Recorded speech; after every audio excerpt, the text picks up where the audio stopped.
Okay, so I hope we can see this, and this is a quick little lesson on inference, which as I was reading some student work, I realized you probably need. So watch this and see if you can remember what an inference is and why we use them.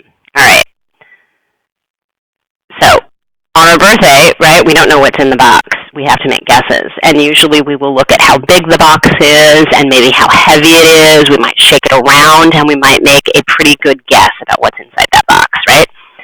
Does it have holes? Is it heavy? Is it moving? Is it scratching? Is it whimpering? Is there a small bark? Oh, wait, I think I know what's inside. A puppy, right? So an inference is just that. We do it all the time, right? What did you do to solve that mystery of that birthday gift? Well, you made an inference. You read between the lines. You used your schema, which in a prior lesson we talked about, right? Your schema is everything you already knew before you got to school, and the clues that are in the text to make an inference, right? So you look closely at the clues, use the stuff you already know, and light bulb goes off, you make an inference. And that really is what this is all about, right? So you might hear it called inferring. What can you infer about? Inferring, by saying the gift was a new puppy, you were inferring, or an inference. Make an inference about, right? It's not guessing. It's all the same thing. All right, when will I ever make an inference? Well, you remember seeing a note go home to your mom in your take-home folder. The note was a reminder that picture day is tomorrow. This is probably a memory from earlier school years, right? Cluing in. You wake up early for school. As you sit at the kitchen table eating breakfast, you hear your mom rummaging through your closet. What can you infer from this? Finally ready to get dressed for your school day, you walk into your room and find your nicest shirt and slacks neatly pressed and laid out on your bed. Right? So, what we can infer is that it's picture day. You've got the information. All right, let's make some inferences here. I see bubbles rising. I hear my own breathing. There are fish swimming above me. I feel the seaweed swaying. Can you infer where I am and what I'm doing?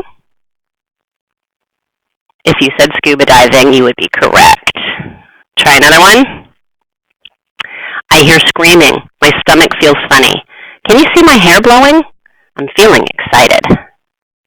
Can you infer where I am and what I'm doing? Yes, if you guessed a roller coaster ride, you were correct.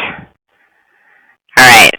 Can you make an inference of what that is? Can you tell what the whole thing is just by looking at that part? Yes, you would be correct if you guessed.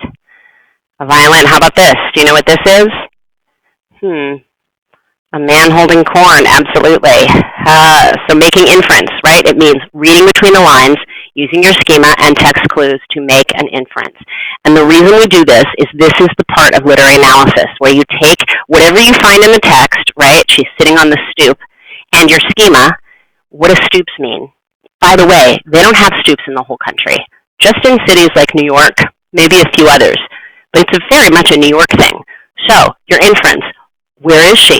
If she's sitting on the stoop, what do you know about stoops? Where is she? How old is the character?